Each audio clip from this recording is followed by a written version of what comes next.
أعوذ بالله من الشيطان الرجيم بسم الله الرحمن الرحيم.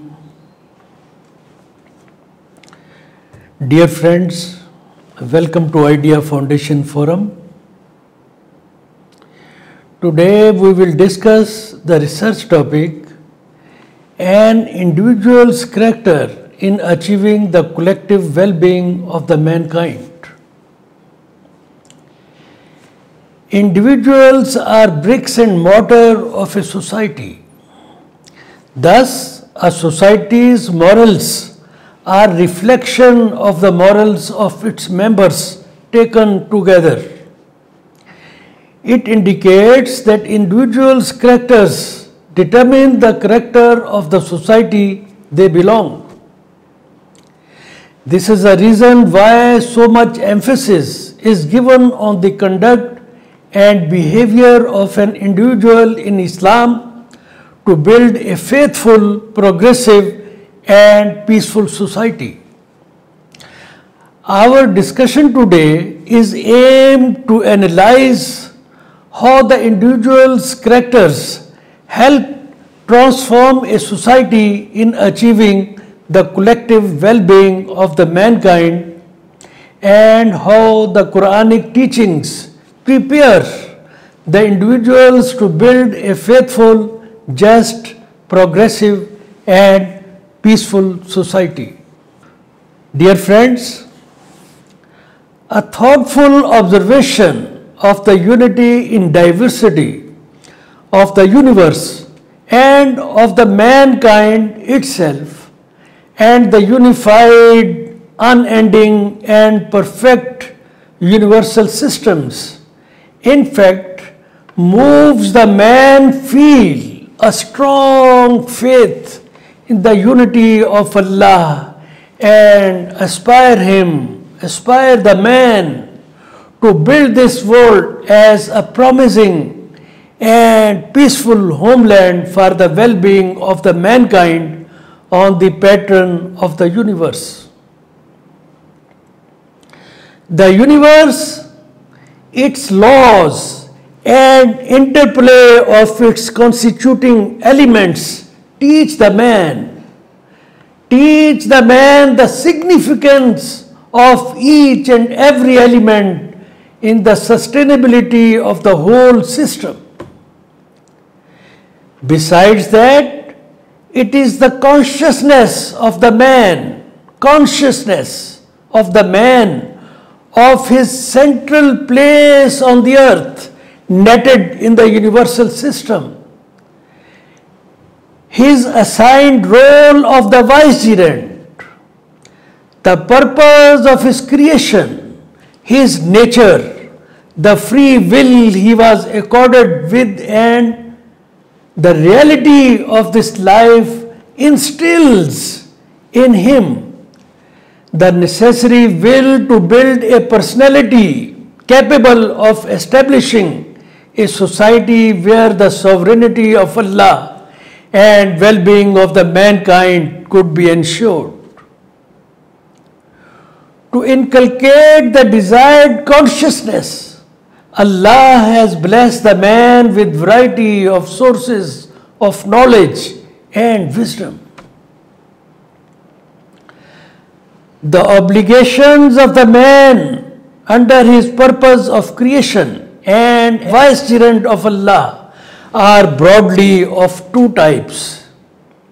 First are his obligations to Allah, and the second are his obligations to his self and the society he lives in.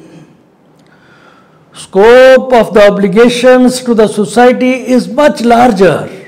However, quality of allegiance to this part depends on the man's conviction for the responsibilities related to his personal character.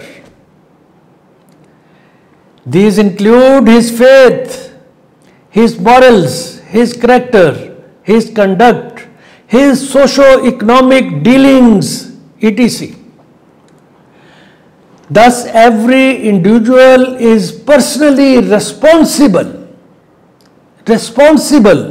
for both types of obligations and will be accountable for his acts in entirety on the day of judgment. His scorecard, his performance card for the wholesome performance of the worldly life will be evaluated for his status in the hereafter. It is the true obedience to the will of Allah, soaked, immersed in the firm faith in the oneness of Allah and the day of judgment, which makes him understand the true spirit of the purpose of his creation and his role of vicegerency focused on the well-being of the humanity. Dear friends, in the context of the man's responsibilities for society, the Quran has told tales of many nations where the individuals' disregard, neglect to their collective responsibilities caused dreadful consequences to the humanity. Thus the believers are directed to enjoin. Thus the Muslims are directed to enjoin what is right and forbid what is wrong, to keep the social order and stop the social evils.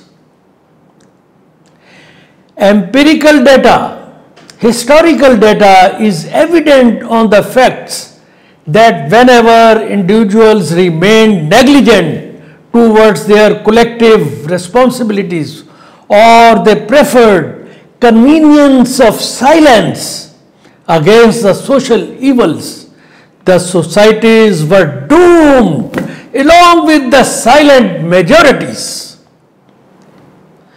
The Quran quotes several such instances where the whole communities were collectively destroyed when some evil or disorder became social norm and majorities remained silent spectators.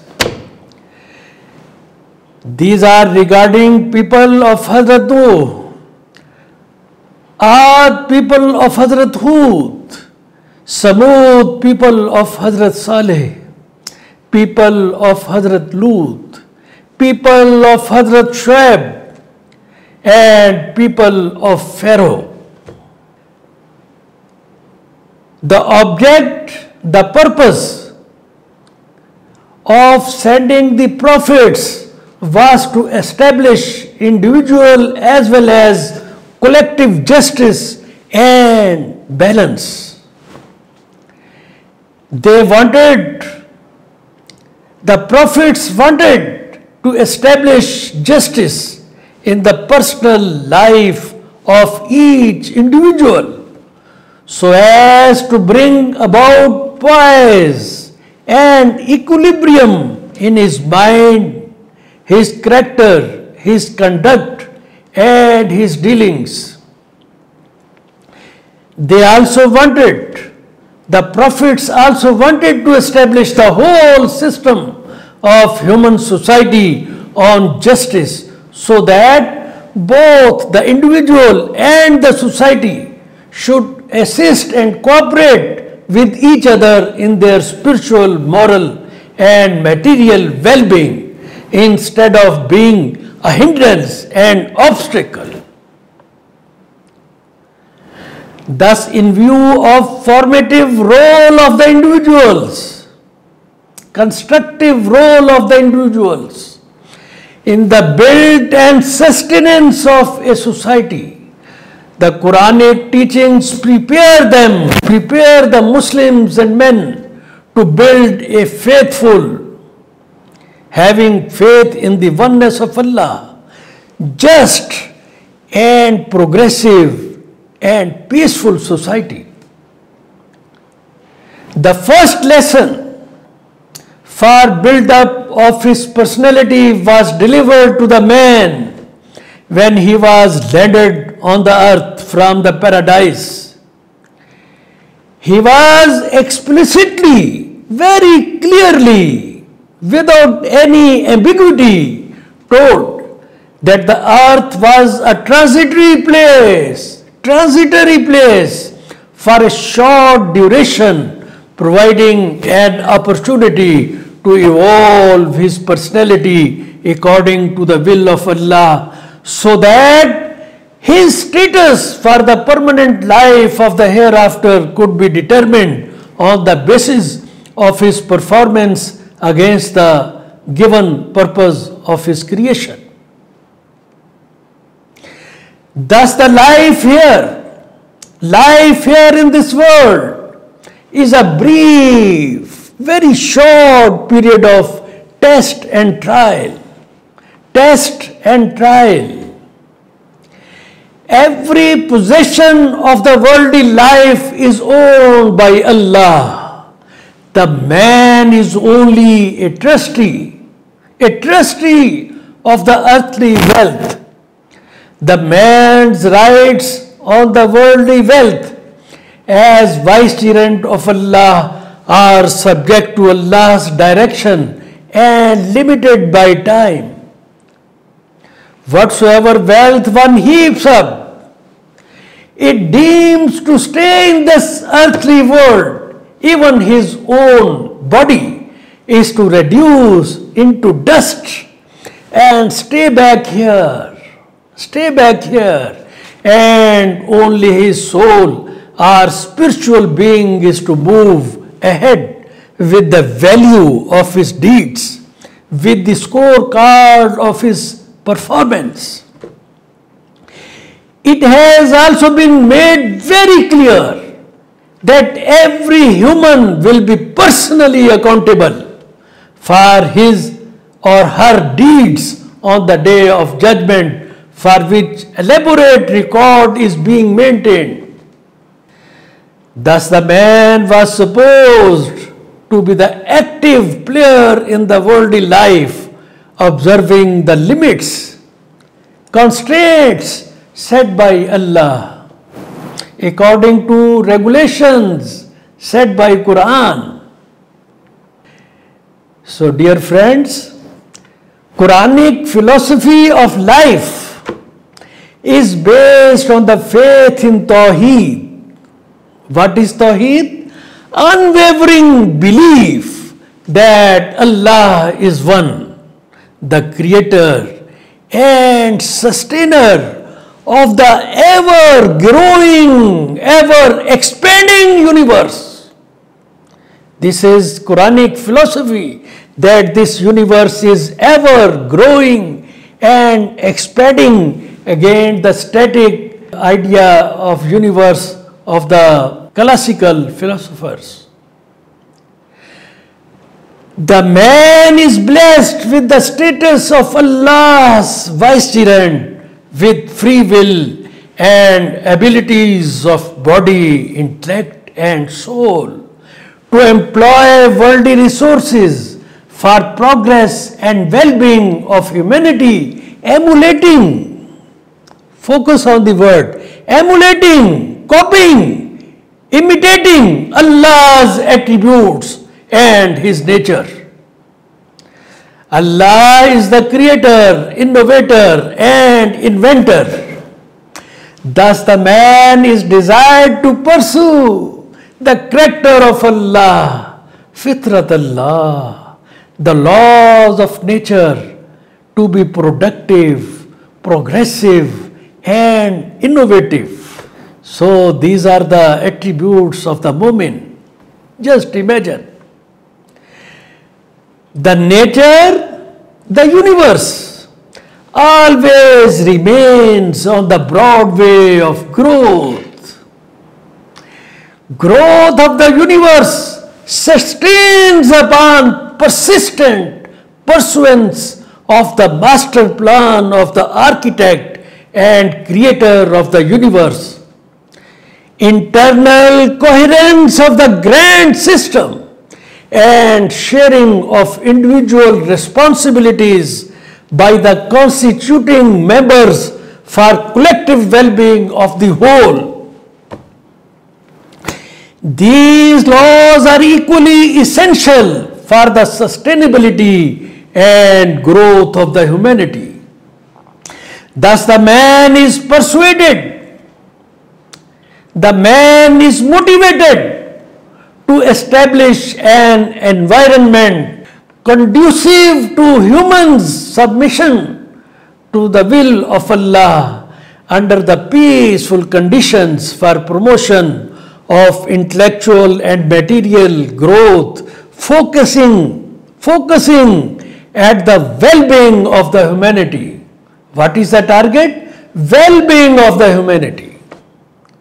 In fact, it is the way to achieve the purpose of the man's creation.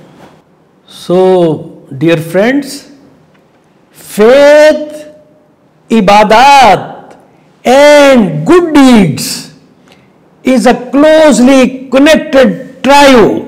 You understand what is trio?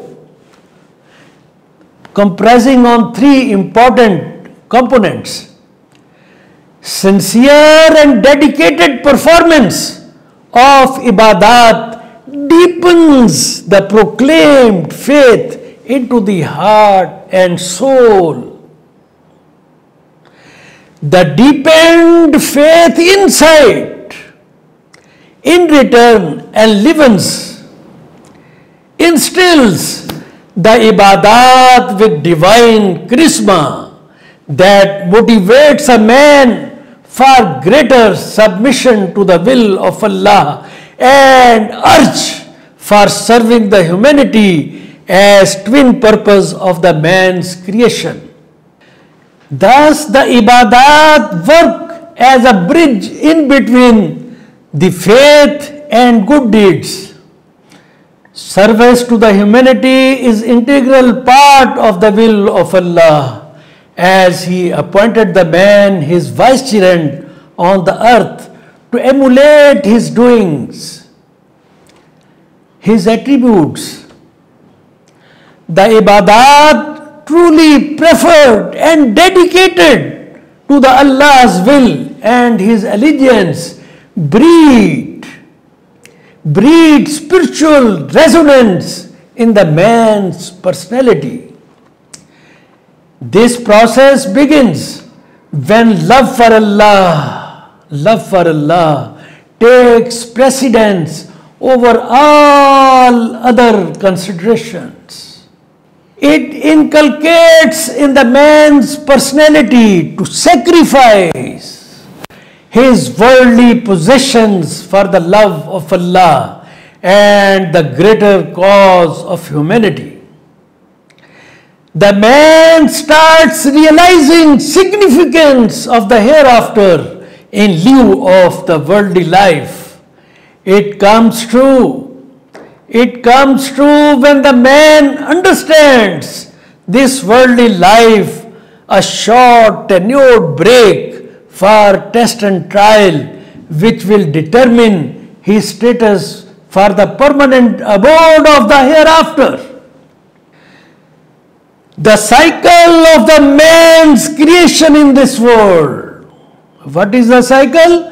Appointing him the vicegerent, assigning him a purpose of life, according him a free personality with huge spiritual, intellectual, and material provisions and authority, was aimed. The purpose of man's creation was aimed at to pass him through an evaluation process. Mind it, evaluation process which will determine status of his life in the hereafter on the day of judgment. On the day of judgment. By this, the man urges to know the meanings of the submission to Allah's will and seek the ways how the mankind can be best served to build the desired profile for the upcoming life of the hereafter. Dear friends, with this, we conclude our discussion today. These programs are recorded both in Urdu and English. Their videos can be watched on ideafoundation.com.pk website or its YouTube channel and Facebook. Their written versions are also available on the Idea Foundation's website. Please note code number of this program Idea 1A R24 or lecture number 77. All friends are requested to subscribe the Foundation's YouTube web channel for the benefit of this noble cause. Thank you friends for participation. Allah Hafiz.